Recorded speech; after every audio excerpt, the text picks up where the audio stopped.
They were an ordinary couple from Iowa with a very extraordinary dream. To grow the family, they started with a daughter named Michaela. Bobby and Kenny McCoy never wanted much beyond a warm home, a dinner table filled with laughter, and the kind of love that made a house a home. But after years of trying to conceive again and facing heartbreaking infertility, their hope began to dim.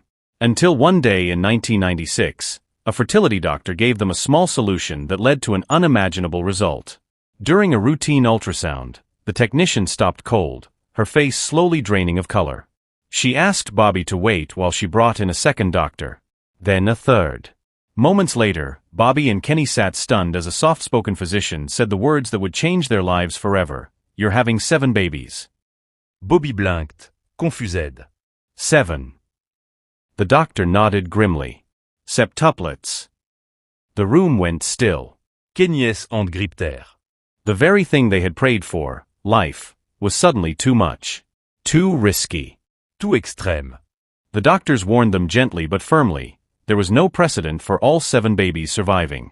This wasn't just rare, it was borderline impossible. The babies could be born severely underdeveloped. Bobby's own life was now at risk. And so, came the suggestion, selective reduction. A sterile phrase. A chilling reality. Doctors proposed removing several of the fetuses, not out of cruelty, but out of concern, so the remaining ones might have a chance. Bobby sat silently, then spoke clearly. If God gave me 7, he meant for all 7 to live. It wasn't a question of science to her. It was a question of faith. Kenny stood by her without hesitation. They would walk this road together, no matter where it led. What followed was a pregnancy unlike any other. News of Bobby's choice spread quickly. Media vans lined their neighborhood. Headline used words like miracle, madness, and mother of 7 to be. The McCoys were thrust unwillingly into the national spotlight, their every move scrutinized by journalists and strangers alike. Bobby, now under full-time observation, tried to ignore the noise. Her focus remained on the lives growing inside her. Her belly stretched unnaturally fast. Her organs shifted painfully. Each week was a milestone. Each heartbeat heard through the monitor was a promise kept. Meanwhile, Kenny worked double shifts to keep their home stable. Friends and church groups delivered meals and prayers. Michaela, only a toddler, began talking to her mother's stomach, already preparing to be the best big sister in the world. Doctors monitored Bobby obsessively. Every test. Every scan. every brise. The odds remained grim. But at each checkup, each of the 7 hearts beat on, strong and steady. On the night of November 18, 1997, Bobby's water broke. Nurses rushed her to Methodist Medical Center in Des Moines. A team of over 40 medical professionals prepared for what was about to happen. Cameras were barred from the room. The nation waited outside. On November 19, 1997, Bobby McCoy gave birth to 4 boys and 3 girls via C-section. One after another, the babies emerged, tiny, fragile, but miraculously alive. Each was placed immediately in neonatal intensive care. The delivery room was filled not with panic, but stunned reverence. Doctors who had spent years studying loss now stood in awe of life. Their names, Kenny Jr., Alexis, Natalie, Kelsey, Nathan, Brandon, and Joel. The first surviving set of septuplets in the world. Bobby lay in recovery as her husband held her hand and whispered, "They're here. All 7. And they're fighting." Outside the hospital, reporters wept. Inside, nurses sang lullabies while adjusting ventilators. America collectively exhaled. But for the McCoys, the miracle had only just begun. The real journey of raising 7 children at once loomed ahead like a mountain. And they would climb it step by step, with no roadmap, no instruction manual, and no promise that it would be easy. Only the promise that it would be worth it. Bobby McCoy lay in recovery, dazed and half-sedated, barely able to register the words as Kenny repeated them beside her bed. "They're here. All 7. And they're okay." His voice cracked mid-sentence, breaking into a whisper as he fought tears he'd been holding since the ambulance ride. In the neonatal intensive care unit, 7 fragile lives blinked under incubator lights. Kenny Jr., Alexis, Natalie, Kelsey, Nathan, Brandon, and Joel, each weighing between 2 and 4 pounds, were breathing, crying, fighting. Nurses moved between incubators like dancers in a choreographed ballet, adjusting tubes, checking vitals, whispering small prayers they'd learned not to say out loud. Alexis, one of the tiniest, had difficulty breathing. Joel's heartbeat fluctuated. Natalie wouldn't take a bottle. Every moment was a coin flip. But they were alive, and that alone made history. Outside the hospital, satellite trucks idled, transmitting images of the McCoy septuplets to every corner of the country. The public response was overwhelming. Letters flooded in, thousands. Checks, diapers, gift cards. Companies competed to offer their products. A donated 7-bedroom house. A year's supply of baby food. A specially built van. But Bobby and Kenny remained quiet in their gratitude, choosing dignity over attention. "We didn't ask for this," Bobby told a nurse privately. "We just didn't say no." A simple line, but it echoed through the entire NICU, and soon, through every newspaper headline in America. As the babies passed milestone after milestone, the McCoy name became synonymous with faith, resilience, and family. But the journey was only beginning. Once discharged, life inside the new donated house was a beautifully controlled storm. The living room became a daycare center. The dining table was replaced by 2 long benches. Each child had their own labeled drawer of clothes. Diaper changes ran on a stopwatch. Feedings rotated like shifts at a factory. Bobby kept a logbook for who had eaten, who had napped, who needed cuddles. Even with the help of volunteers, exhaustion blurred days into nights. But the joy? The joy was constant. Michaela, now 5, took her role seriously, helping match socks, fetching burp cloths, and reading picture books to a wall of bassinets. Kenny installed whiteboards across the hallway walls to track medicine schedules and nap windows. The local community supported them with unwavering love. Neighbors left lasagna on the porch. Teens mowed the lawn without being asked. Still, the McCoys resisted public spectacle. Bobby turned down offers for a reality show, afraid her children would become a circus act. "They deserve a normal childhood," she told producers bluntly. But privacy came at a price. With Kenny still working, and Bobby home full-time, the bills piled up. They clipped coupons, bought diapers in bulk, and repurposed everything. Formula jars became storage containers. Baby wipes doubled as emergency dusters. It wasn't glamorous. It was survival. And through it all, Bobby never stopped smiling. "We're tired," she once said in a rare interview, "but we're grateful. That makes a difference." As the babies reached their first birthday, the world checked in again. Magazine covers showed a family lined up like ducklings, 7 tiny bodies sitting on a picnic blanket, cheeks full, eyes wide. But behind the photo shoots were restless nights and quiet sacrifices. Alexis had begun struggling with mobility. She wasn't crawling like her siblings. Doctors confirmed a mild case of cerebral palsy. Bobby wept in private, then wiped her face, and doubled down on therapy. She refused to let her daughter fall behind. Each child had their own challenge. Brandon had reflux. Kelsey developed asthma. Joel refused to speak for months. But what they had, above all else, was a home built not of walls, but of intention, structure, and relentless love. Bobby and Kenny instituted weekly one-on-one time, rotating between the kids. Even if it was just a walk in the backyard or a bedtime story alone, it mattered. They never wanted the kids to feel like part of a unit. They wanted them to feel like individuals. As the second birthday approached, family friends marveled at how the children were thriving. Alexis, though slower, pulled herself upright. Nathan began drawing early, showing creative sparks. Kenny Jr. was fiercely protective of all his siblings. And through all of it, Bobby continued to hold firm. She had said no to ending their lives, and now she was committed to giving each one the fullest version of it. "You don't get to choose the easy life," she once told a local reporter. "You choose the right one. And then you show up for it, every day." The media faded for a time, but the family grew stronger in their absence. It wasn't easy, but it was real. And for Bobby and Kenny McCoy, real had always been enough. The McCoy house never truly slept. Even at 2:47 a.m., its rhythm pulsed with the lull of bottle warmers and the chorus of 7 distinct cries. Bobby and Kenny didn't live hour by hour anymore. They existed in seconds, passing one baby from one set of arms to another, rotating through formula mixes like surgeons in an ER. The living room had long since transformed into a padded jungle of high chairs, bassinets, laundry baskets, and whiteboards scrawled with feeding times and poop logs. Michaela, just 5, had become an unofficial nurse, handing off pacifiers with surgical precision and recognizing her siblings by the colors of their socks. Still in the chaos, a deeper worry whispered through the walls. 2 of the babies, Alexis and Nathan, showed signs of complications. Doctors used words like cerebral palsy and developmental risk, but Bobby refused to let her smile falter in front of the kids. She prayed while folding laundry, cried in 5-minute showers, and carried on like a general in a never-ending war. Donations from strangers helped, diapers, cribs, even a van large enough to carry the full team, but the emotional cost remained unspoken. She sometimes caught herself staring blankly at the row of baby monitors, asking herself, "Can I really do this?"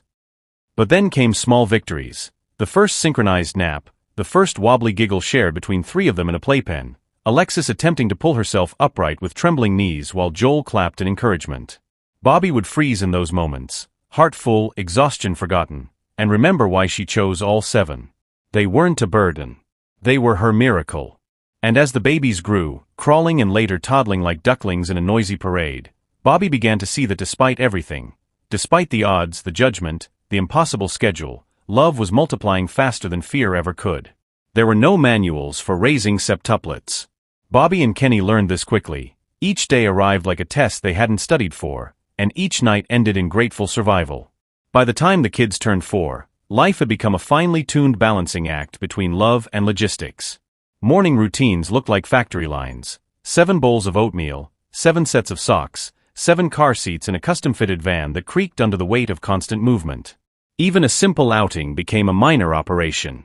But while chaos ruled their home, so did laughter. Bobby, often operating on 3 hours of sleep and a thermos of cold coffee, memorized each child's quirks like hymns. Joel hummed when he was nervous. Kelsey always looked over her left shoulder before speaking. Alexis had the most contagious giggle, the kind that made neighbors chuckle through walls. There were days she questioned everything, days when medical bills stacked like bricks, when her body felt worn to thread, when she watched Nathan struggle to balance due to his cerebral palsy and wondered if she had done right by him. But those questions were always silenced by the same small, unstoppable voice. This is your purpose.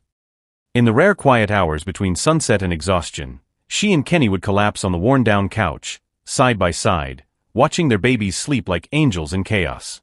And then came the years of identity. While most children grew up carving their own paths slowly, the septuplets had to shout over each other to be heard.